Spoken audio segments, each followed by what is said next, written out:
Hello les amis, aujourd'hui je me trouve dans la néanmoins célèbre ferme de Domangeville, accompagnée de ses créateurs, créatrices, c'est Héloïse et son papa Georges. Comment ça va? Très bien. Super.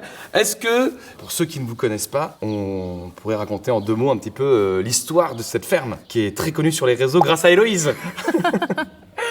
Du coup, on a acheté la ferme en 2001. Ouais. On l'a acheté parce qu'elle nous plaisait. En fait, architecturalement, elle était vraiment sympa. Et du coup, on a eu un coup de cœur, on l'a acheté.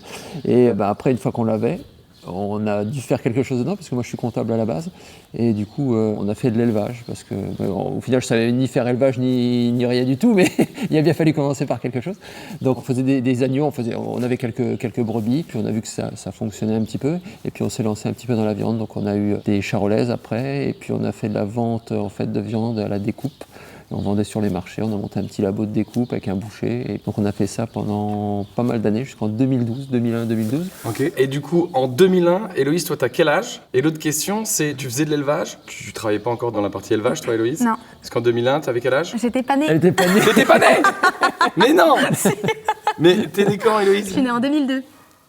Ah ouais? Ouais. Ah, c'est excellent ça. C'est fou, hein? Alors du coup, question plus pour toi Georges. Tu fais de l'élevage sur combien d'hectares? Et est-ce qu'aujourd'hui vous avez gardé la même superficie ou est-ce que vous êtes agrandi? Est-ce que vous avez rapetissé, ça se dit? Oui. Ouais. Oui.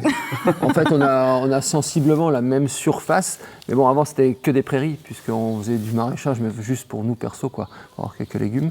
Et non, c'était que de la prairie. Mais c'est resté en prairie. Pour le maraîchage, du coup, on n'exploite que quelques hectares, ça nous suffit largement, quoi. Du coup, il y a combien là sur la ferme quand vous avez acheté en 2001? En propriété, on a 6. Sinon, il y a quelques terres de communes. On a 13 hectares en tout avec les prairies. C'est D'accord. pas très grand, quoi. Pour ce qu'on fait, c'est largement suffisant. Donc en 2001, tu te lances et finalement, puisqu'Héloïse n'était pas encore née, il y a de l'élevage Ouais. jusqu'en 2012. Toi, tu as 11 ans et tu veux déjà reprendre le truc ou qu'est-ce qui se passe en 2012? 2012, moi je pète un plomb, je fais un burn-out et j'arrête complètement du jour au lendemain. J'ai arrêté, j'en pouvais plus. Jusqu'en 2015, en fait j'ai arrêté 3 ans. Et en 2015, Héloïse a voulu reprendre, en fait elle voulait bosser un petit peu pendant les grandes vacances, faire quelques légumes. Je lui ai dit si tu veux, alors on a fait un petit jardin de 10 arts. On a ressorti quelques légumes qu'elle a vendus au marché, puis ça lui a bien plu. Et d'une année sur l'autre, on s'est agrandi tout doucement, puis ça l'a vraiment passionnée. Elle ne s'est jamais plus arrêtée depuis ce jour-là.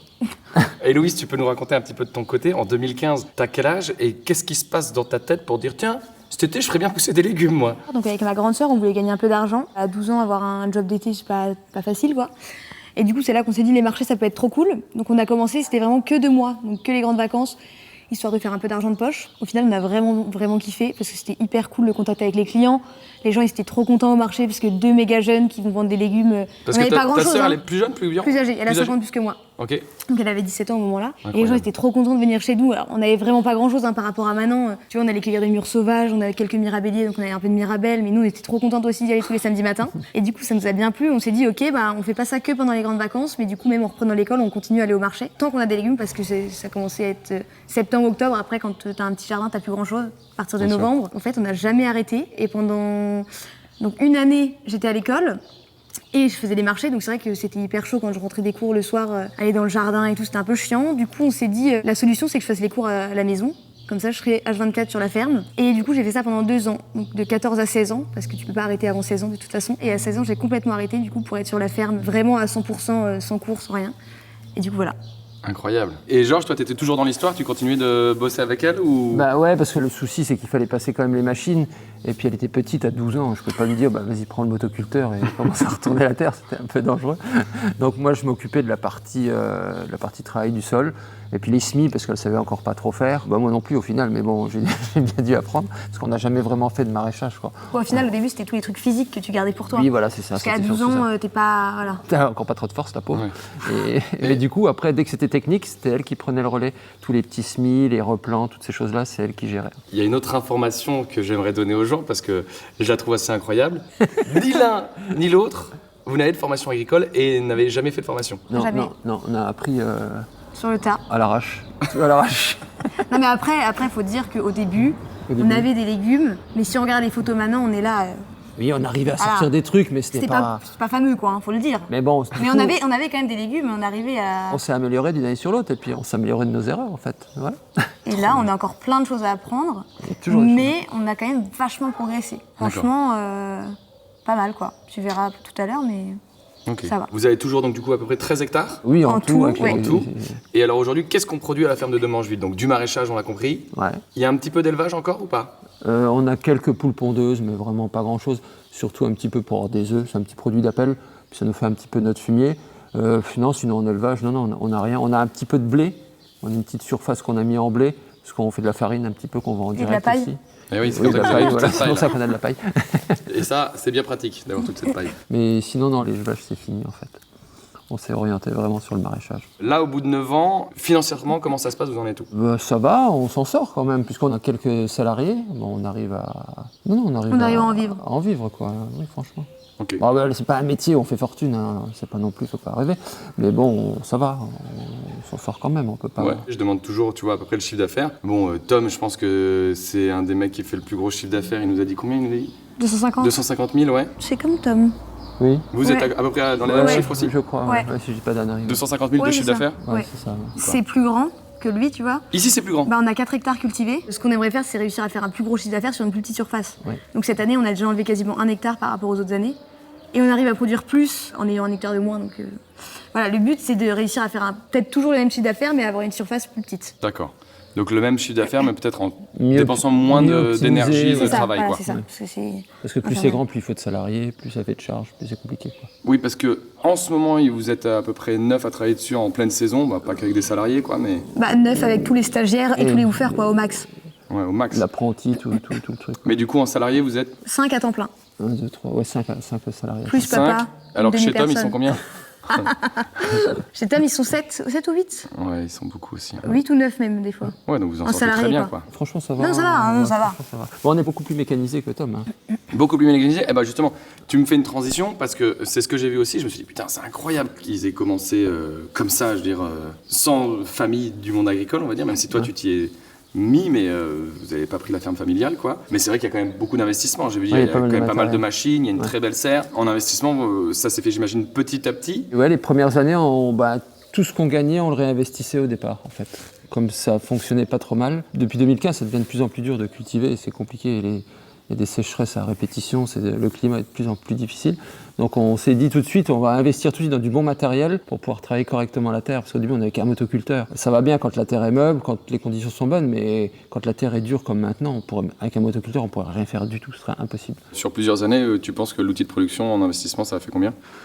Les machines, au moins pour 150 000 € de machines, plus encore la serre autant, 300, 400 000 la chambre froide. Ah, ça va vite. Hein. Ça va vite, ouais. Ah, c'est Ça va énorme, très très hein. vite, ouais. C'est énorme.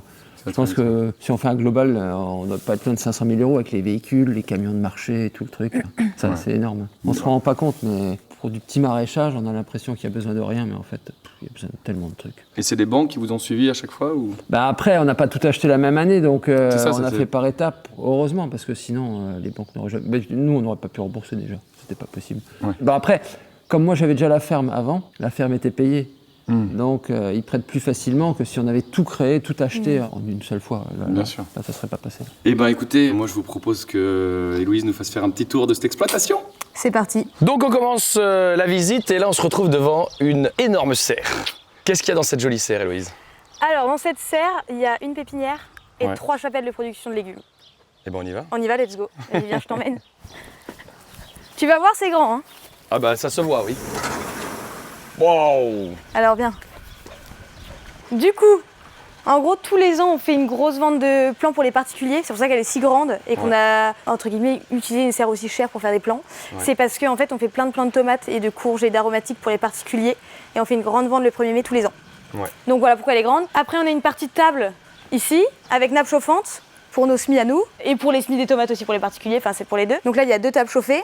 Les autres tables sont pas chauffées. Normalement, c'est rempli partout par terre. Et après, on a la grande rampe au bout qui fait tout l'arrosage. Et alors là, on se rend vraiment compte qu'on est dans une serre de compète, les amis, parce qu'il fait meilleur dans la serre Que dehors. que dehors. C'est un truc de ouf, hein. C'est dingue. Ah ouais. Et en plein été, quand il fait 40 degrés dehors, il fait hyper bon ici. Mais C'est un elle truc est de malade. climatisée ou elle est juste Pas du soufflée, tout. elle est aérée? Elle est juste aérée et en fait, le fait qu'elle soit hyper haute, et ben il fait jamais chaud. Mais vraiment, c'est un truc de dingue parce qu'il y a personne qui me croit quand je dis ça. Mais il fait jamais chaud dans cette serre, c'est un truc de malade. Et il y a Et c'est toutes juste les- grâce à la ventilation. Ouais, juste grâce à la ventilation, parce qu'il n'y a pas de brasseur, il n'y a pas de ventilo, il n'y a rien du tout. C'est ouvert sur le côté, bah après on fera le tour, mais tout au bout c'est ouvert. Ouais.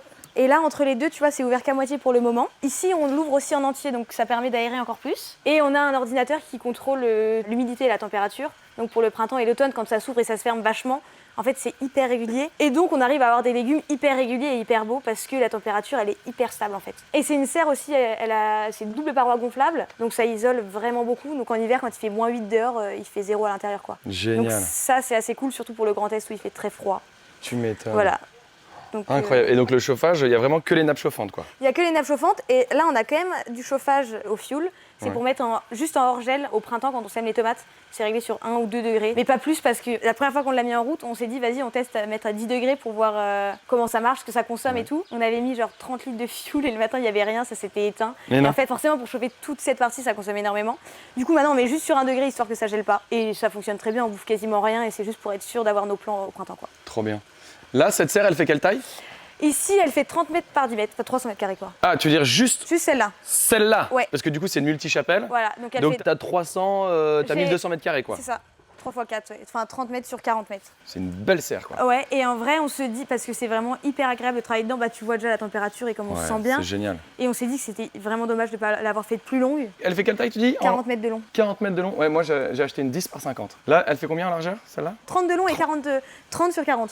Mais du coup, juste cette partie-là. Là. 10. Une Là, là. serre, c'est Donc 10 voilà, mètres. voilà, c'est 10 mètres, mais moi, du coup, j'ai 50. 20 mètres de plus en Ok, longueur. ouais, ok. Mais vraiment, c'est très bon investissement, c'est ce qui nous a coûté le plus cher, mais C'est incroyable. c'est vraiment, vraiment très très bien. Bah là, le bruit qu'on entend, en fait, c'est le goutte à goutte sur les tomates à côté. D'accord. Et on a à côté goutte à goutte ou asperceur, il y a les deux. Et là, on a notre machine magique pour remplir les pots de terreau. Regarde. Ah oui. Et en gros, ça te remplit vraiment les pots de terreau tout seul. Mais non. Et ça te fait des milliers de pots à l'heure. Et en gros, toi, t'es juste là à mettre tes pots dans tes caisses et ça sort tout seul. Avant de semer, quoi? Ouais, en gros, ça te remplit ça de terreau parfaitement bien. Et ça vient, tu vois, sur ce tapis qui roule. Ouais. Et là, tu mets tes caisses vides. Et du coup, tu poses tes pots dedans et tu remplis tes caisses. Waouh. Et en gros, tous les semis qu'on fait, bah, ça prend pas beaucoup de temps parce qu'on a ça. Enfin, les semis qu'on fait en pot, quoi. Hein. Et pour rempoter les tomates, c'est trop bien. Eh ouais. Ça, c'est magique, ce truc. Une machine comme ça coûte combien? Neuf, c'est extrêmement cher. Je crois que c'est 15 000 balles. Ah ouais. C'est très très cher, hein. Mais on l'a acheté d'occasion à un copain, donc du coup je sais plus combien on l'avait payé, mais vachement moins cher forcément. Ouais. Mais en neuf, faut faire beaucoup de plans pour la rentabiliser, quoi. Ouais. Faudrait que je réfléchisse.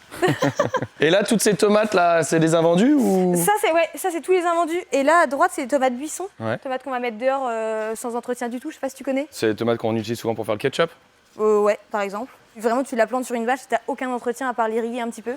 Et ça T'as s'appelle aucune tomate taille. buisson? C'est les tomates buisson parce que ça fait un buisson, quoi. Et t'as aucune taille, enfin t'as juste à cueillir, donc ça c'est assez cool. Du coup là on a tous nos plants. Ça c'est les courges qui vont être plantées la semaine prochaine. Ouais. Il y a un peu de tout. Tout ça c'est les pots qui ont été remplis à la machine. Oh mon Dieu, j'avais pas vu. Regardez ça, j'avais pas vu encore. J'allais te demander si t'arrosais à la lance, mais non. Ah, mais non. T'as une rampe d'arrosage incroyable. Waouh. Ça c'est magnifique, hein. Ça généralement, moi je le vois que chez des gros pépiniéristes, quoi. On a un copain en fait qui a ça et on lui a demandé si vraiment ça valait le coup parce que ça coûte super cher et il nous a dit franchement le taf que ça fait, ça a une pluie super fine et du coup quand tu fais des semis en plaques, tu vois ça aime pas avoir une eau hyper grosse et des grosses gouttes et là c'est hyper régulier, t'es sûr que c'est arrosé partout pareil. Et on a un ordinateur là-bas où tu contrôles le nombre de passages que tu veux par jour, tu peux mettre en décalé, enfin voilà, tu gères tout ton truc et c'est vraiment très cool quand ça marche. Des fois ça marche pas, c'est une misère, hein. Je te jure que c'est Ah bah tu m'étonnes. Tu peux pas réparer ce truc tout seul, t'es obligé d'appeler quelqu'un, donc ça c'est vraiment une merde. Ça c'est une merde. Les cailloux là sur les bords des allées, c'est pourquoi? Ça c'est une dalle qui va être coulée incessamment sous peu. Ça Ah fait- d'accord, il n'y avait pas d'intérêt en fait. Non, ça va être une dalle pour pouvoir passer des chariots, mais pour l'instant on ne l'a pas faite. Là c'est dans les 3 chapelles. Ouais, Celle-là il n'y a rien de planté parce qu'il y avait des choux-fleurs encore il y a 2 jours. ok. Donc on a remis un peu de compost, on va retourner et on va mettre des tomates. Encore des tomates ici? Ouais. Ah les fameuses tomates buisson? Non, les tomates buisson elles vont dehors. dehors, ouais. Ça va être les tomates invendues. D'accord. Ça ok. vend du rêve. Ouais, non mais bon, il faut bien en planter. Là on a nos belles aubergines. Aubergines, alors je le vois tout de suite, c'est du plan greffé. Oui, Hein, c'est la première année on qu'on le voit achète bien. du plan greffé. C'est la première année? Et c'est la première année que mes aubergines sont si belles, donc filme-les bien longtemps, s'il te plaît. Mais j'ai jamais réussi mes aubergines. C'est vrai? Je tiens à le dire, ouais, je n'ai jamais réussi des aubergines. Ça sert à rien que je te pose la question pourquoi, puisque apparemment tu ne sais pas si tu les as jamais réussi. Bah voilà, donc cette année je me suis dit je mets un rang de greffé que j'ai payé super cher les plants. Ouais. Mais je me suis dit je vais m'en occuper hyper bien. Écoute, j'ai taillé, j'ai mis des insectes pour que ça bouffe les pucerons parce qu'il y avait des pucerons au début forcément. Et là les pieds sont bien partis et du coup je pense que ça va être une bonne année à aubergines. Là, je vois une très belle association qu'on adore en permaculture. Tomate basilic. C'est de la petite tomate, c'est pas de la greffée celle-ci. hein. Ça, c'est de la tomate qui a été plantée la semaine dernière et c'est de la variété ancienne, ça se voit direct, les pieds sont pas très beaux. Super vigoureux, ouais. Bon, on verra bien ce que ça donne. Et en fait, c'est les graines qu'on va récupérer pour faire nos plants pour les particuliers. Donc c'est pour ça on fait toujours 2 planches de tomates anciennes pour pouvoir récupérer les graines. Tu fais des graines pour les plants de tomates des particuliers, Exactement. mais pas pour toi. Bah, une partie pour moi, parce que ça, c'est en gros, les plants de tomates là, c'est les graines que j'ai récupérées de mes tomates de l'année dernière qui étaient plantées là. D'accord, Est-ce que tu suis? Ouais, bien sûr. Voilà, j'ai toujours une partie de plants que je récupère d'année en année. d'accord. Mais on met une grosse partie de plants en F1 pour avoir une production. Parce que la production, tu vois vraiment la différence entre les deux. Hein. La quantité sur les pieds et le travail, tu as beaucoup plus de taille sur les pieds là que sur des F1, quoi. Et t'as beaucoup On va moins les de voir, ouais. production. Bon, ça, tu les as plantés la semaine dernière, donc Oui, c'est non, mais peut-être c'est pas pour ça. Non, mais c'est pour les ça. meilleurs. Ceux-ci à côté, c'est pas du F1, tu les as plantés quand? Juste une semaine avant. Non, mais c'est pour ça. Il n'y aura pas une si grosse différence. Mais qu'on monte quand même, parce Oui, que, oui, oui. voilà, en pied non F1, c'est ça qui a été planté. Voilà, les 3 rangs là, en gros. Voilà, les 3 rangs. Est-ce que t'en as qui ont été plantés en même temps que celle-ci ou pas? Non. Mais en tout cas, quand les plants seront grands, tu vois, des variétés anciennes, ça monte. Enfin, en tout cas, moi, peut-être parce que j'ai pas la bonne technique, mais j'ai jamais réussi à avoir des pieds hyper grands avec une grosse production. Alors que tu vois, là, la première chapelle qui a été plantée en première, mes pieds, ils vont être plus que jusqu'au fil de fer, tu vois, c'est hyper haut. Donc tu vois quand même une différence au Ouais. niveau de la production, forcément. Là, c'est quoi, du concombre là qui est là? Yes, Et on du pas encore accroché. Ah oui, parce que toi, tu travailles avec les fils, donc. Voilà, donc en gros, ça va être accroché au fil là. Donc tu vois, les fils sont super hauts. Ça, par contre, c'est un peu l'inconvénient de la serre. Ouais. C'est que tu travailles pas sans grandes échelles, on va dire. Mais on a un outil magique pour accrocher les ficelles en haut. Mhm. Je pourrais te montrer après si tu veux. Ouais, grave. Qui est très cool. Et en gros, tu mets ta ficelle et tu lèves ton truc, ça t'accroche la ficelle. Et ça, c'est pratique. Parce que là, la serre, elle est à quelle hauteur? Et bah là, tu me poses une colle. Ouais. On se Mais rend je peux pas te dire compte. qu'elle Je est. dirais que là, c'est quoi, 4 mètres? Je crois Et que après, t'as la hauteur sous fêtage, quoi. Ouais, ça fait 2 ans qu'on l'a, je sais plus, mais. Elle est haute, hein. Elle est très très très très haute. Ouais. Tu pouvais pas Mais faire c'est beaucoup ça plus qu'il faut haut. aussi beaucoup d'inertie Oui, qui fait c'est qu'il ça. fait bon. Quand on l'a acheté, ils nous ont proposé, on pouvait la faire plus basse. Ouais. Mais on voulait vraiment un gros volume, donc on s'est dit, vas-y, on prend un peu plus haut, quoi. Hmm. Et tant qu'on est dans la serre, peut-être qu'on va le voir aussi autre part, mais j'aimerais qu'on parle un petit peu technique de culture. On se rend bien compte, là, il y a des passe-pieds, Ouais. où il y a de la terre, on va dire la terre du jardin classique, Mhm. naturelle. Et juste à côté, on voit bien que vous faites des planches, c'est rempli de fumier, rempli de compost. Qu'est-ce que c'est? Et bien ça, c'est le fumier du coup qu'on fait avec les poules. Et notre voisin qui nous ramène le fumier de cheval et le fumier de vache. Le fumier qu'on laisse 3 ans en tas, 2 à 3 ans ça dépend. Quand on en a beaucoup d'avance, on peut le laisser plusieurs années. Et qui est composté 4 à 5 fois dans l'année.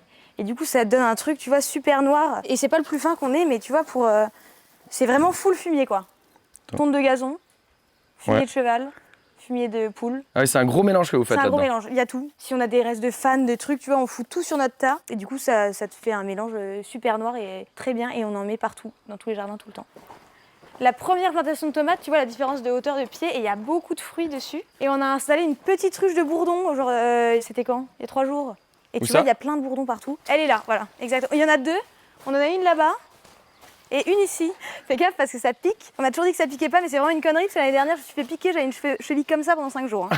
Donc vraiment, fais gaffe. Ah oui, elle est juste là, la bourruche. Voilà, Ah, elle oui, est juste là. Là, je sais pas, il n'y en a pas qui sortent. Et ça, du coup, c'est des ruches que tu peux acheter comme ça, des ruches de bourdon, quoi. Ouais, c'est des ruches que j'achète chez BioBest. Tu vois, je t'ai dit que j'avais mis des petites bébêtes dans les aubergines pour les pucerons. Ouais. Je sais plus comment ça s'appelait, mais en gros, tu peux acheter plein de trucs. J'ai un gars qui vient depuis super longtemps maintenant. Et dès que j'ai trop de pucerons ou des acariens ou n'importe quoi, en gros, il a toujours des luttes biologiques à me proposer qui sont très très cool. Et les bourdons, on en met tous les ans pour polliniser du coup les tomates parce que bah, tu vois, il y a plein de plants à côté et la seule ouverture de la serre, c'est le toit et c'est pas ouf quoi. Niveau traitement, donc là, tu parles de lutte biologique, effectivement, d'utiliser des insectes pour lutter. Tu passes de traitement là sur les tomates ou dans la serre? On met absolument rien du tout, que ce soit en produits bio forcément. En plein champ ou en serre, on n'a jamais rien mis. Rien mis? Non. Jamais? Jamais. Incroyable. Même de la houille bordelaise, même ce que tu veux, on n'a jamais rien mis. Le seul truc que j'ai fait là, quand on a planté les poivrons il y a 3 jours, j'ai mis, bon, c'est pas du tout un traitement, mais on a bassiné du coup les plants au savon noir. C'est le seul truc qu'on fait du coup en lutte. Ça ou BioBest du coup où j'achète des trucs, mais c'est tout.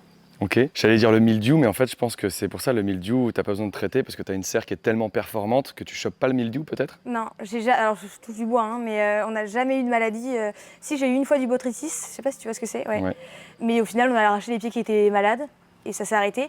Et on a eu une maladie cette année, en fait, là, on a eu du mildiou terrestre sur 7 planches. Et Ouais. c'est pour ça qu'il y a plein de petits plants qu'on a replantés, c'est les salariés qui ont fait ça ce matin. Et en gros, il y avait que des grands pieds de base, tu vois, là, Ah, les tout petits, oui. voilà, qui sont plus petits que le basilic. Mais en fait, on a eu du mildiou terrestre et on a perdu toute cette planche de plants, greffée en plus. Ah merde, Génial. tu étais ravi. Voilà, ravi, mais de toute façon, il n'y avait rien à faire pour le mildiou terrestre. Donc on a quand même des fois des maladies, mais tu vois, ce qu'on m'a dit pour le mildiou terrestre, c'est que ça vient souvent des plants qu'on reçoit. C'était implanté, parce qu'on l'a eu que sur cette planche et pas à côté, alors qu'ils étaient collés, tu vois. Et ça, c'était juste une variété. Donc voilà, donc ça nous arrive d'avoir des maladies, mais c'est quand même très rare. J'espère qu'après cette vidéo, tu vas pas perdre toute ta production. T'imagines? Et que je t'aurais porté la peau. Ah non, pitié. Alors, je te confirme, on n'a eu aucun problème avec les tomates cette année. Les pieds n'ont jamais été aussi grands. Ton exploitation, elle est divisée en plusieurs parties. Tu as la partie serre. Ici, on a du plein champ pas irrigué. Ouais. De l'autre côté, près de la route, on a du plein champ irrigué, où on produit vraiment le max, où ça tourne vachement vite au niveau des cultures. Et au milieu, là, à notre droite, on a un super verger. Oui, c'est ce que j'allais te dire. Un très très beau verger nanifiant. Hein. Un verger qui ne pousse pas. Hein. C'est une catastrophe. Mais parce qu'il n'y a pas eu d'arrosage de fait. Non mais en fait, l'histoire, c'est que déjà, on n'aime pas du tout les arbres fruitiers. Comment ça? Non, bah, voilà, désolé. Tu sais à qui tu parles?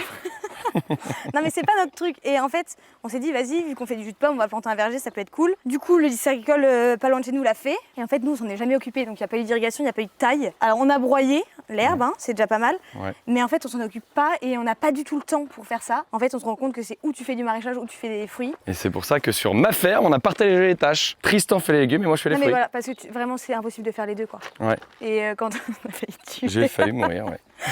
Tu vois, on s'en occupe pas du tout. Donc là, il y a les arbres, ils crèvent les uns après les autres. Parce qu'en plus, il y a plein de mulots sur cet endroit. Donc Ouais. il y en a plein qui se sont fait bouffer par les mulots. Les racines. Voilà. Tu voulais qu'on passe aux outils avant? Oui, on peut aller aux outils si tu veux. C'est quoi tes outils préférés? Mes outils préférés. Montre-nous un peu de. Ouais, montre-nous. Les outils Terratech. C'est pas une question. Oh, les sponsors, la meuf! Oh, les sponsors, elle fait du placement de produit dans ma vidéo!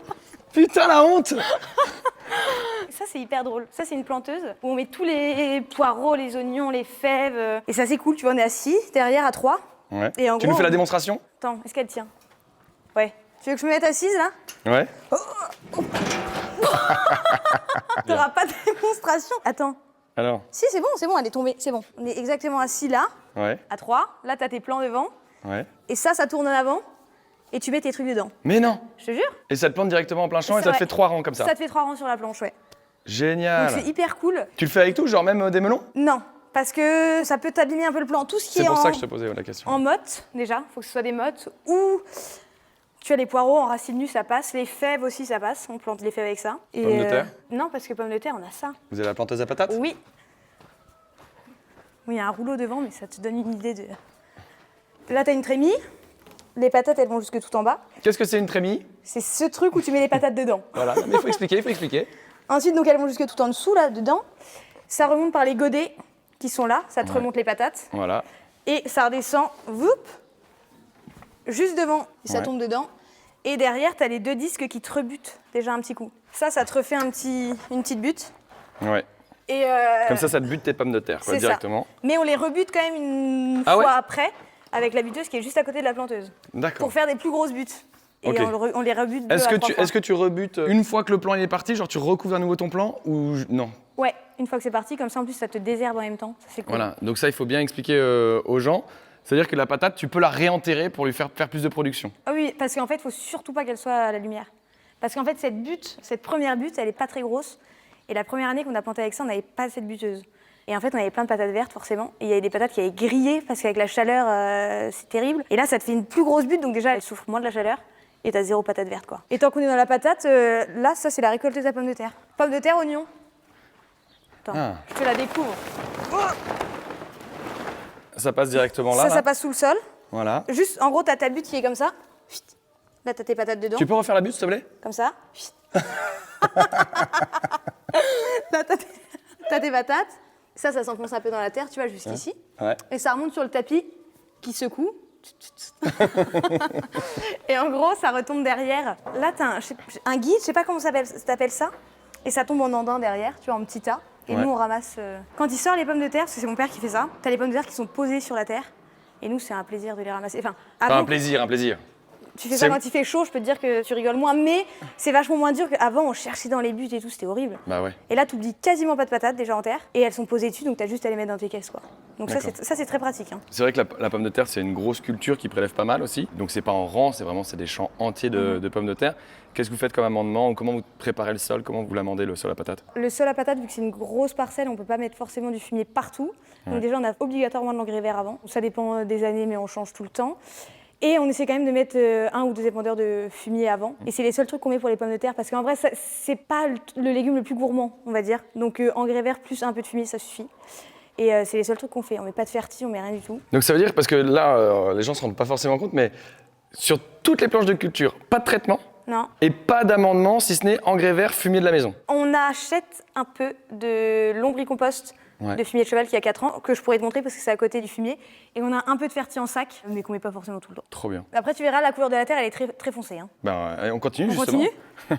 Et Louise, est-ce que tu as d'autres outils un petit peu rigolos à nous montrer? Alors, rigolo, j'en ai un rigolo. Là, j'en ai un pas très rigolo, mais qui est notre outil magique. Donc, je peux te Alors, l'expliquer si tu outil veux. magique, on veut. Outil magique, ça, c'est la rotobêche. Je sais pas si tu connais. T'as Non. déjà vu ça ou pas? En gros, en dessous, c'est des bêches classiques. Et c'est ce qu'on utilise en hiver, enfin en automne pour décompacter le fond. Ah, c'est plein de petites bêches. Voilà, parce qu'ici, on passe pas du tout la charrue. En gros, c'est que des bêches, quoi. Ah ouais. Et ça fait le travail que tu fais avec une bêche à la main, tu vois. Et ici, ouais, comme je te disais, pas de charrue du tout, parce qu'on veut pas du tout retourner les horizons de terre. Ouais. Et ça, en gros, ça vient à 35 cm. Ouais. Ça tape au fond. Ouais. Ça... C'est toi qui as rigolé toute seule, ma pauvre. Hein. Ce sera sur YouTube. Si. Et en gros, juste, ça te, Assume, hein. ça te Et repousse. dire que ton père va voir cette vidéo. Du coup, ça descend à 35 cm et ça te pousse la terre. Donc ça t'enlève la croûte que tu as au fond. En gros, tu n'as aucune semelle. Tu as des légumes hyper droits, genre les carottes, elles sont pas du tout fourchues. Enfin, les racines, elles peuvent descendre super profond. Donc on n'utilise que ça pour décompacter une fois par an. Et ensuite, entre nos cultures, donc quand on retravaille une planche, on utilise l'actisol là-bas pour décompacter juste les planches. Et c'est ça te décompacte juste, tu vois, sur notre largeur de planche, on a des planches de 120. Les dents, elles descendent et ça te permet de décompacter un peu, quoi. Avant de passer le cultirato. Et après, nos planches sont prêtes. Ah, tu passes cet outil avant le cultirato? Voilà, même si tu veux toute l'étape, on passe cet outil, on met du compost et on passe le cultirato. Parce qu'on remet du compost entre chaque plantation. Et ça, c'est un outil marrant, ça, si tu veux. En gros, c'est une récolteuse à épinards, verdurette, persil, tout ce que tu veux. T'as cette lame qui fait... J'adore. Et puis ça tourne et ça te remonte tout sur le tapis qui roule. Et puis tu mets tes caisses derrière. Et ça c'est très pratique. Ah, j'avoue. Pour tout ce qui est épinards, comme je te dis, épinards, persil, pourpier, mesclin, voilà, tous les trucs feuilles. Blette aussi, genre? Blette, tu peux. Nous, on fait pas avec ça parce qu'on fait que en botte, mais tu pourrais faire des blettes avec. Enfin, je dis ça, mais en vrai, j'aurais peur que les dents soient un peu trop petites pour couper des blettes. Parce que les blettes, ça a quand même des côtes très larges. Ouais. Mais voilà, ça, c'est assez cool. Il y a de l'équipement ici, hein. Ah bah, attends. Alors, Les outils sans pétrole. la caverne d'Ali Baba, petit semoir à main, 5 Petit. rangs. Ça, c'est ce qu'on utilise tout le temps. Pour Ouais. les carottes, les navets, les radis, les verdurettes, enfin bref, voilà. Le semoir classique. Là, on a notre petit rouleau traceur qui nous fait les marques qu'on doit planter sur les planches. Qui te fait les marques pour planter sur les En gros, tu travailles ta planche, donc actisol, compost, cultirato, je te refais pas l'histoire. Et après, tu passes ce rouleau et en gros, tu vois... Et ce rouleau, il va faire quoi, par exemple, comme bruit, lui? Et en gros, ça te fait des trous. Bah là, on a un intervalle de 20 cm. Ouais. Tu vois, ça se règle. Bon, bien sûr, si, ça se règle. Ah, Tu le mets où tu veux. génial. Donc voilà, on peut le changer entre chaque culture. En gros, on passe ça te trace tes rangs et tu sais où tu dois planter, donc t'as pas de ficelle à mettre. Voilà. Après, classique, on a des pousse-pousse pour désherber. Ouais. Simple ou double. Vraiment, outil magique et très très cool. Je pense que tu connais. Ouais. Sarcloir. Ça, c'est génial. Hein. Donc, sarcoir que tu passes pour désherber Partout, toutes les semaines. toutes les semaines. Ouais. On Ok. le fait, Max, mais c'est quasiment réussi. Et je te parlais d'un outil magique tout à l'heure pour les ficelles. Oh Poussiéreux, là là. mais c'est ça. Qu'est-ce que c'est ça? En gros, attends, je t'enlève ça. Il n'est pas sorti depuis le printemps dernier. Oui, surtout, attends, excuse-moi. Surtout la Voilà, marque, hein, voilà, c'est ça que tu veux montrer. attends, Voilà. on voit Montre ou pas bien. Je suis pas payé par TerraTech pour faire cette vidéo, que tout le monde soit bien d'accord. On est en train de rigoler, hein. Non, parce que les gens, ils vont se dire, ouais, ça y est, il fait des partenariats, il ose même pas l'avouer. Non. Tu passes Ah, ta donc ficelle ça, c'est l'outil. pour accrocher les ficelles au plafond, Ouais. sans avoir besoin d'une échelle. Tu passes ton ficelle. Bon, en gros, tu as un certain nœud à faire pour passer ta ficelle. Et après, tu lèves ton manche, tu fais passer ton fil de fer là-dedans. Ouais. Et ça fait clac. Ouais. Et ta ficelle est accrochée avec un super nœud où tu as juste à tirer. Et ça, c'est ce qu'on utilise du coup pour accrocher dans la grande serre hyper haute. Ok, d'accord. Et ça, vraiment, c'est très cool, sans faire un placement de produit. On est allé dans une ferme, ça s'appelle la ferme au vert. S'ils nous regardent, on les embrasse. Et ce truc de vieux gars de la téloche. S'ils nous regardent, on les embrasse. Et eux, justement, pour des soucis écologiques, tu vois, ils voulaient plus utiliser justement ces ficelles chaque année, parce qu'au final, tu les jettes, ces ficelles-là, tu vois. Et alors eux, ils ont fait un truc qui est pas mal, et justement aussi qui est pratique en termes de physique et de gain de temps. Ils prennent des grandes plaques, tu sais, les plaques pour faire les coffrages des immeubles, les plaques en acier. Oui. Et en fait, ils ont les crochets en haut, et boum, ils mettent comme ça. C'est pas con, non? Ok, bah oui, grave. Bah ouais. Parce que les ficelles, c'est hyper chiant. Même si ce truc va super vite. Là-bas, on a des crochets en ferraille qui vont vite aussi, mais c'est quand même un taf de ouf. Bah ouais. Et là, du coup, en plus, t'as plus besoin de racheter de ficelle. Oui. Et en plus, c'est écologique, parce que c'est un l'as- matériau qui va durer 20 ans, tu vois. Bah de ouf. Ok, et puis après, un outil classique, RC-tri, râteau, enfin voilà, après, il n'y a rien de foufou, quoi. Rien de foufou. Tu nous l'as dit, plusieurs parcelles de culture. Oui. Une sans irrigation qu'on n'a pas vue, on a vu la serre. Et là, on est dans la parcelle irriguée. Ouais. Irrigation essentiellement au sprinkler. Ouais, exactement. Et là, en gros, on a 6 parcelles irriguées.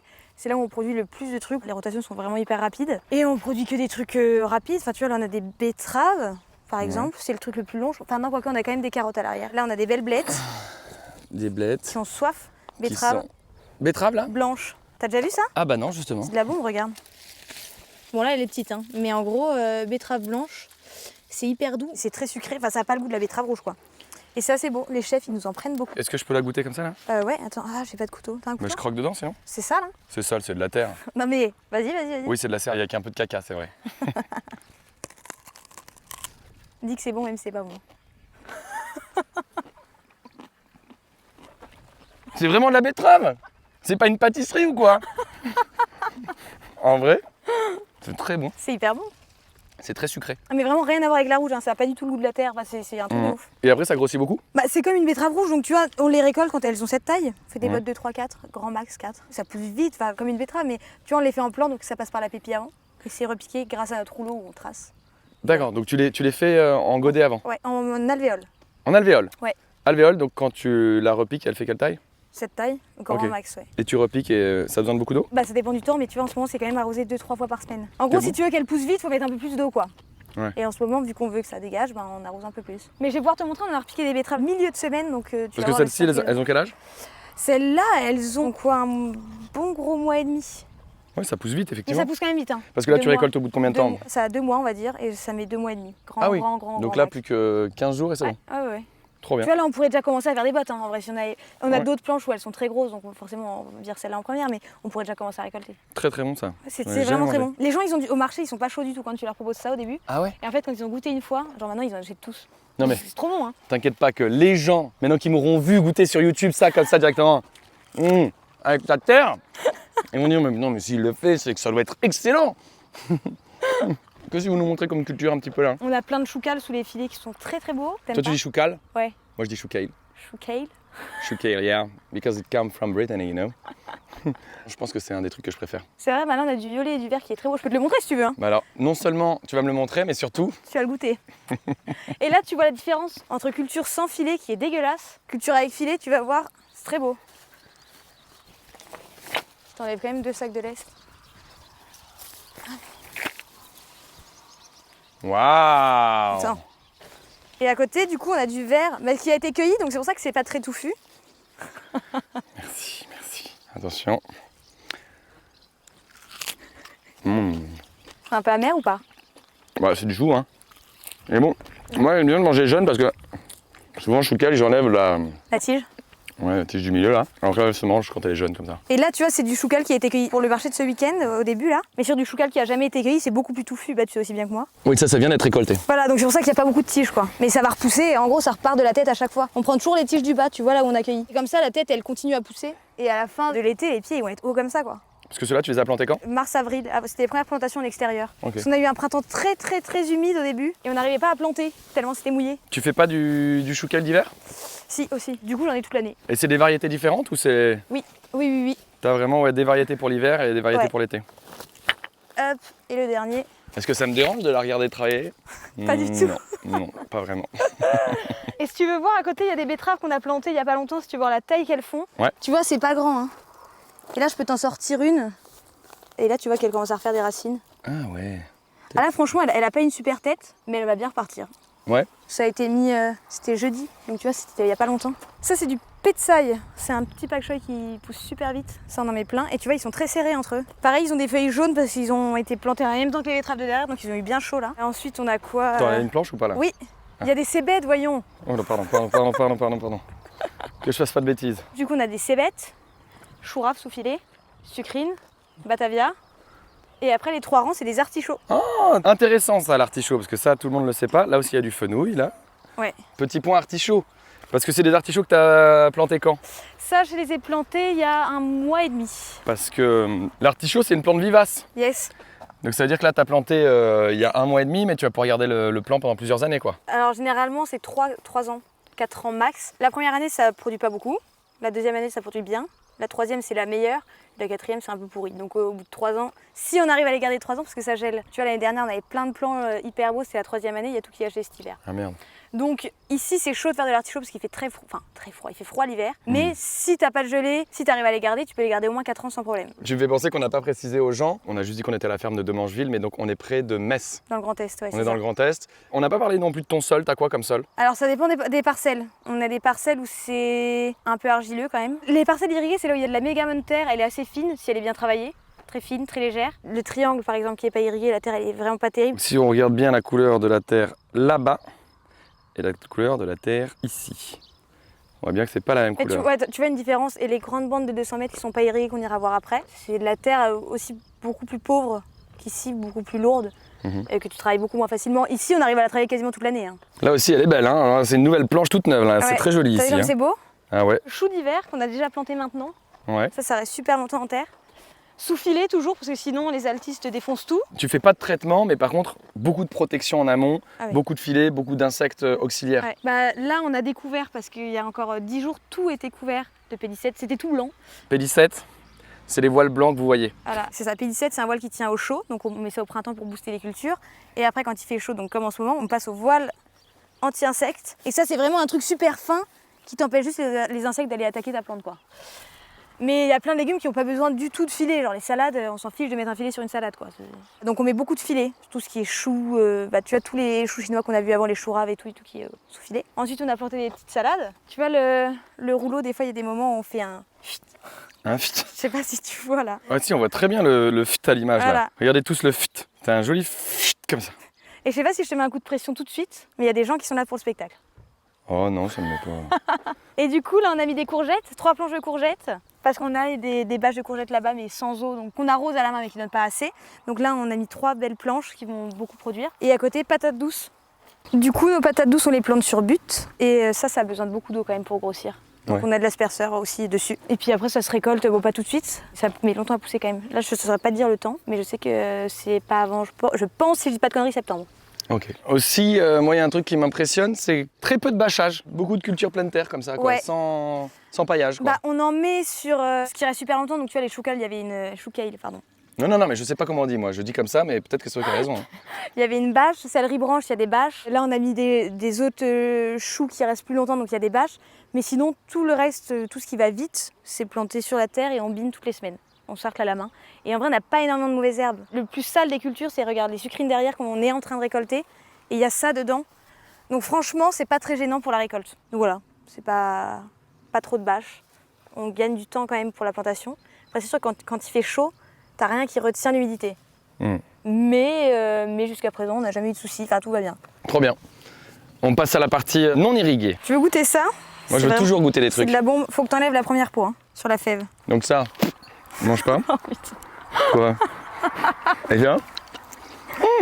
C'est excellent. Hein. Ah, je m'attendais pas du tout à un truc aussi frais. Ça, c'est de la fève-fève? Ouais, qu'on va récolter là, elle est quasiment bonne. Ici, il n'y a pas d'eau. Et les pieds, ils pourraient être vachement plus hauts et vachement plus productifs. Donc c'est un peu dommage. Ça, c'est en semi-direct? Non, avec la planteuse où je suis montée là, elle a 3 rangs. Bah tu vois, là, il y a 3 rangs dessus. On met ça au printemps, quoi. Bon, là, je l'ai mangé cru comme ça, c'est super bon, mais Ouais. en vrai, les gens, ils le mangent comment ça? Parce que s'il faut écosser à chaque fois, Ah, mais t'es à la fois la obligé. cosse plus la graine, c'est chiant Ah, quand mais t'es même. obligé de faire ça. Hein. Ah ouais? C'est pour ça que j'en mange jamais. C'est super chiant. Tu peux le manger cru, donc en purée. Enfin, en vrai, il y a plein de trucs à faire. On a un chef qui nous achète ça, il fait du guacamole avec. Ah ouais? Mais c'est vrai qu'il y avait un petit côté avocat maintenant que tu me le dis. Non, mais c'est hyper stylé et les gens ils se jettent dessus au marché, hein, ils kiffent. Hein. Ah ouais? Faut juste avoir un peu de temps devant soi, quoi, pour les préparer. C'est ça. Donc là, parcelle non irriguée, donc de la fève, là, Poireaux. du poireau, Choux. choux encore. Ah, mais les choux, les gros choux. Ouais, les gros choux. Justement, c'est pareil, les gros choux, j'ai l'impression que si tu les irrigues pas, ça pomme très vite. Tu vois, Enfin, ça monte en fleurs. quoi. là, ça monte pas en fleurs, mais ça a du mal à paumer. Ça pourrait paumer vachement plus rapidement. En fait, c'est ça qui est chiant, c'est qu'on peut pas tout irriguer parce que c'est trop grand. Donc c'est pour ça qu'on essaie de réduire tous les ans un peu la surface et vraiment se concentrer sur nos 6 parcelles qui produisent à fond Ok. et arrêter de faire trop de plein champ à irriguer parce que c'est du travail pour rien. Et t'as pas des super légumes. Enfin, tu vois, ils sont pas beaux, ils sont petits. Enfin, c'est chiant, quoi. Et là, on a carottes. Encore des carottes qui ont été semées il y a pas longtemps. Toute la carotte non irriguée, ça pousse très bien. Ouais, alors on irrigue, mais je peux te montrer notre technique secrète d'irrigation. Oh, technique Ouais. secrète, ok. Ouais. Donc on passe, on a une cuve, mais je te vais te montrer après. Et puis là, on a encore des poireaux, des céleris raves. Là, on a un peu de soja. Là. Ah oui, quand tu dis un peu, c'est plus très peu de soja. C'est vraiment pas de soja en fait. Salut, on est 2 sojas. On est une famille de 3 sojas là. On a fait une réunion familiale, il y a toute notre famille de soja sur une rangée de 100 mètres quoi. Voilà, tout le monde est là. Hyper rentable. C'est hyper, Voilà, donc pour cette partie pas irriguée, mais tu vois tout de suite la différence de champ. Enfin, tu vois, les planches de culture, elles sont pas du tout pareilles ici que là-bas. Enfin, beaucoup moins fournies. Ça pousse quand même, tu vois, on récolte. Là, on est en train de récolter les carottes. Donc on récolte quand même des trucs, hein, on a des légumes, mais c'est pas du tout pareil. C'est plus de taf. Et tout là-bas au fond, qu'est-ce que c'est? Oignons, Oignons. pommes de terre, et tout au bout, on a mis des pommes de terre sous foin. En pommes de terre primeur, ouais. parce que c'était trop mouillé au printemps et on n'arrivait pas du tout à aller avec la planteuse dans les champs. D'accord. Donc on a dit, vas-y, on va essayer, parce que ça faisait plusieurs années qu'on voulait essayer. On a posé les patates, on a déroulé une botte de foin et on verra ce que ça donne. Bah a priori ça fonctionne. Voilà, tout le monde dit que ça fonctionne, donc on s'est dit vas-y on va tester. Et là elles sont belles, hein, elles sont déjà hautes comme ça, enfin franchement... Ouais. Ok, trop bien. Et après, derrière, il y a un super bus. il y a un super bus, il y a surtout une grosse parcelle à foin quoi. Oui c'est ça, exactement ça. Et alors attends, les gens veulent savoir, c'est quoi la fameuse technique secrète de l'irrigation des carottes? Eh bien je vais te montrer, on y est dans 2 minutes, c'est entre les serres. C'est un truc qu'on a fabriqué nous. Hein. Ok, mais ça marche très on bien. adore ça, on adore ça. Juste ça prend un peu de temps. Donc, À fabriquer ou à... Non, pour irriguer. Enfin, ça prend du temps, ça va vite, mais il faut le temps de remplir la cuve et d'aller la vider. Mais tu vas voir. Et là, on est entre les serres, tu cultives beaucoup sous serre? Les serres, on est en train de les vider là, des cultures d'hiver. Et on va les remplir de melons, pastèques, poivrons. Mais du coup, c'est ce truc secret. Ouais. Monté sur une cuve de 1000 litres. Ouais. Sur la benne derrière le tracteur. Waouh! Voilà. La bête. Ton tracteur, il fait la largeur du rang. Voilà, c'est vraiment l'écartement de la planche, Voilà. les roues fines. Ça fait la largeur de la planche pile poil. C'est pour ça qu'il y a un scotch, c'était pour vraiment rectifier pile poil. Attends, pas de rab. Hein. Et en gros, tu vois, il y a des trous et ça te mouille vraiment à fond la planche. Donc on passe avec ça sur les parcelles pas irriguées. Donc ça marche, tu vois, les parcelles sont irriguées, mais c'est un temps de ouf pour passer ça. Et comme tu n'arrives pas à arroser tous les jours partout, c'est quand même moins mouillé que là où tu mets des asperceurs où ça arrose vraiment l'intégralité quoi. Et en gros, Donc là, ça, c'est pas que pour la carotte que tu peux utiliser Pour ça? Pour tout. parce qu'on peut démonter cette rampe là et avoir que les 3 buses pour Ok. irriguer ce que tu plantes à la planteuse quand il n'y a que 3 rangs. Ok. Et en gros là t'allumes. Bon là il n'y a pas de pression parce que c'est vide. Voilà, là ça fait pitié mais ça fait pas comme ça. Hein. Mais en gros, en gros voilà ça coule à fond par ici quoi. Mais en vrai c'est hyper cool. Donc tu vois on met des cubes de 1000 litres sur des longueurs, on adapte si on veut beaucoup arroser ou pas beaucoup arroser quoi. Trop bien. Voilà. Est-ce que vous avez vu comme elle était trop fière d'elle? Elle Et avait... toi Voilà. Surtout que le pire c'est que c'est pas du tout moi qui ai fabriqué ce machin. Hein. Ah ouais? Tu sais je te présente le truc mais c'est pas du tout moi qui suis à l'origine de ce truc. Hein. C'est Voilà. qui? C'est mon père et son meilleur pote qui ont fait ça. Donc moi je n'ai rien à voir dedans, Donc, voilà. juste je te le présente. Voilà, Et je vends le truc. rendons à César ce qui appartient à César. Exactement. Non mais j'assume, hein, je le dis, hein, c'est pas moi. Donc là, messieurs, dames, nous sommes dans la cabane des poussins. C'est ce qu'on m'a dit dans l'oreillette. Exactement. Hein, c'est le lieu où on fait le conditionnement, c'est ça? C'est ça, c'est ici. Alors tu vois la pièce elle est pas ouf, enfin c'est pas hyper pratique pour l'instant. Ouais. On a prévu de construire une super station de lavage près du frigo là-bas. Mais la grange est grande et à bétonner et tout, c'est des travaux assez onéreux qu'on peut pas trop faire pour le moment. Donc on se contente de ça. Mais du coup c'est ici qu'on fait le conditionnement, enfin la pré-commande, tu vois, il y a une commande derrière pour un resto. Après, le seul conditionnement qu'on a, c'est vraiment les pré-commandes, quoi, parce que tout ce qui est bottes et tout est fait au champ. Okay. Et le lavage, c'est la baignoire qui est à l'extérieur. Donc Okay. ici, c'est vraiment que pour la pré-commande. Et donc justement, là, tu dis cette commande, c'est pour un resto. Au niveau du réseau de distribution, de la vente sur la ferme, ça se passe comment? Alors, la vente sur la ferme, la plus grosse partie des légumes, elle part sur les marchés. Donc, on a 3 marchés par semaine, le week-end, 2 le samedi et un dimanche. On a Où ça? Comme ça, si les gens veulent venir. à Metz le samedi matin et à Thionville le samedi matin. Et à Metz le dimanche matin. Ok. C'est à 2 endroits différents à Metz. Et on a beaucoup de restos qui prennent, on a 2 étoilés qui prennent beaucoup. On a un drive fermier où on est 25 producteurs regroupés, où on a 3 conteneurs froids sur Metz et les gens ils viennent chercher leur panier. On a quelques magasins bio, des magasins de producteurs et un peu de vente à la ferme, un petit peu. Voilà. Un petit peu, ok, cool. Pas de panier, pas d'AMAP. Alors on a quelques paniers mais vraiment genre 20 par semaine donc Oui. bon, on compte pas dessus pour Dérisoire, vivre. ouais. Voilà. C'est vraiment full marché quoi. Par rapport au restaurateur, bon ça je le mettrai pas si la réponse est oui, mais tu fais payer plus cher ou pas? Non, moins cher. Ah, le restaurateur il paye moins cher? Oui, ils prennent des grosses quantités donc D'accord, bien qu'ils soient étoilés, les mecs ils payent moins cher. ouais, c'est le même prix pour tout le monde.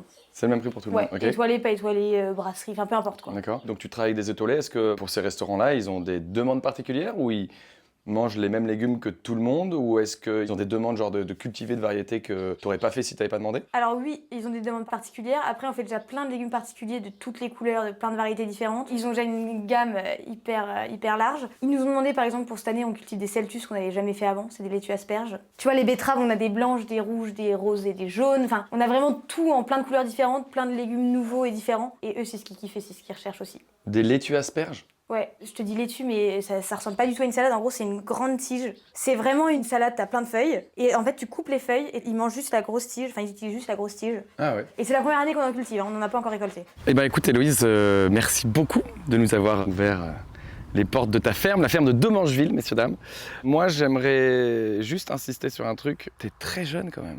Ouais. T'as quel âge? 21. 21? Oui. Je trouve ça super impressionnant ce que tu fais. Merci. Vraiment. Non, c'est vraiment super impressionnant. Tu connais d'autres nanas de ton âge qui ont ton job ou pas? Pas du tout. Pas du tout? Non. Et du coup, toi, en tant que très jeune agricultrice, comment tu le vis? T'as l'air super épanouie, t'es là, t'es super souriante, tu nous parles de ton boulot avec passion. Ça va pas être facile à 21 ans de se dire, ok, je suis chef d'entreprise, je monte mon truc, en plus dans un domaine sans avoir fait de lycée agricole. Enfin, moi, ça m'impressionne vraiment, quoi. Non, franchement, ça va. Après, j'ai des copines agricultrices un peu plus âgées, Ok. mais qui sont un peu à la même place que moi, on va dire. Et puis, le fait de le faire depuis longtemps aussi, je pense. C'est pas que je me rends pas compte, j'ai 21 ans. Mais c'est pas pareil. Et franchement, non, je le vis très bien. Ça me plaît. J'ai quand même des potes jeunes dans l'agriculture. Pas forcément qui gèrent l'exploit, tu vois, comme je le fais, mais qui sont quand même dans le truc, qui vivent un peu la même manière que moi. Donc ça, c'est cool parce qu'on partage un peu les mêmes, peut-être pas forcément que les mêmes idées, mais tu vois, quand c'est les gros coups de bourre, chez nous, c'est les gros coups de bourre aussi chez mes potes qui sont agriculteurs, céréaliers, qui font des fraises, enfin peu importe, tu vois. Du coup, non, franchement, je le vis bien et ça me plaît toujours autant, donc c'est cool. Trop bien. Et t'arrives à sortir, prendre des vacances Oui, c'est compliqué quand même, hein, mais franchement là on a une bonne organisation pour cette année, on a une bonne équipe, donc on arrive à travailler quand même moins. Je dis pas qu'on fait 35 heures, hein. Mais tu vois la semaine on commence à 6h, mais en ce moment comme il fait chaud on finit à 13h. On travaille un peu le soir, mais tu vois on a quand même l'après-midi pour faire des trucs pour nous. Les vacances, on n'a pas 5 semaines par an quand même, hein. Faut pas abuser. Mais franchement ça va, on arrive à bien s'organiser pour réussir quand même un peu à se reposer, à faire des trucs pour nous quoi, c'est important. Trop bien, trop bien. Bravo. On a fait tout le tour, on a parlé de plein de choses. Est-ce que toi, tu aurais un truc à rajouter, un truc, je sais pas. Alors, un truc important, c'est suivez-moi sur Instagram. Non, je rigole. Non, elle rigole pas du tout, elle rigole pas du tout. Je rigole pas trop, mais un peu. Mais t'inquiète, ton compte sera dans la description. Non, mais juste, c'est hyper important de faire ce qu'on a envie de faire, s'il nous plaît, et de foncer, quoi. Après, on peut faire des formations, on n'est pas obligé de faire comme j'ai fait, faire sur le tas, mais c'est hyper important de faire ce qu'on a envie de faire. Trop bien. Merci beaucoup, Héloïse. Bah, merci à toi. Trop bien, trop cool. J'espère que cette vidéo t'a plu. Si tu veux venir me voir en spectacle, comme tu le vois, je suis en tournée un peu partout. J'espère qu'il y a une date pas trop loin de chez toi. Comme d'habitude, pense à t'abonner, à mettre un like et à activer la cloche. Et s'il y a des agricultrices et des agriculteurs qui ont regardé la vidéo jusqu'ici, merci pour ce que vous faites. Évidemment, on vous soutient dans la lutte. On est ensemble. Des bisous, à très vite. Ciao.